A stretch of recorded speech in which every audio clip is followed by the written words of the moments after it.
তো শিক্ষার্থী খেয়াল করবেন এই সেন্টেন্স দুটি লেখা রয়েছে মেয়েটি দেখতে তার মায়ের মতো। এই মতো বোঝাতে আমরা লাইক ব্যবহার করি। মতো বোঝাতে আমরা কি ব্যবহার করি? লাইক ব্যবহার করি।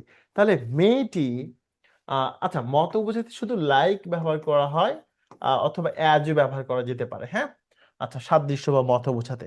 তাহলে কে? মেয়েটি। তাহলে দ্য গার্ল দেখতে is the same as is the same as same as say is the same as his mother, তার মায়ের মতো। তাহলে মেয়েটি তার মায়ের মতো দেখতে, এই দেখতে আলাদা করে কোনো মিনিং লাগবে না, কারণ এই যে দা সেম অ্যাজ, আপনি কিন্তু এখানে লাইকও ব্যবহার করতে পারতেন, আপনি এখানে অ্যালাইকও ব্যবহার করতে পারতেন, কিন্তু একটা ঝামেলা আছে, সেটা একটু বোঝাই দিই। সেটা হচ্ছে the same as, the same as instead of তারপর হচ্ছে different from, different different from, তারপরে হচ্ছে লাইক, এবং আরেকটা শব্দ আছে the same as instead of different from like. একটা শব্দ কি আছে আমার মনে নেই এই মুহূর্তে। এই শব্দগুলো দুটো নাউনের মাঝখানে বসে। The girl like is mother, অথবা বলতে পারি the girl is the same as his mother. এতে দুটো নাউনের মাঝে বসে।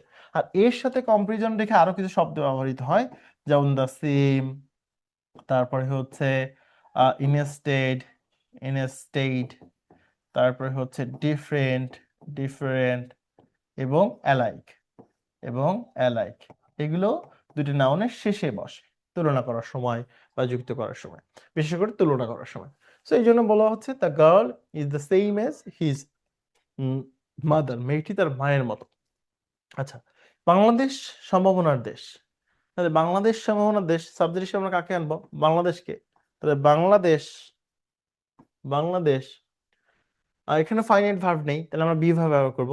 ইজ সম্ভাবনার একটি দেশ, তাহলে এ প্রমিজিং কান্ট্রি, প্রমিজিং কান্ট্রি, অথবা আপনি ডেভেলপিং কান্ট্রি লিখলেও কিন্তু সেম ব্যাপার স্যাপার হয়ে যেত যদি আপনি ডেভেলপিং কান্ট্রি লিখতেন। ওকে,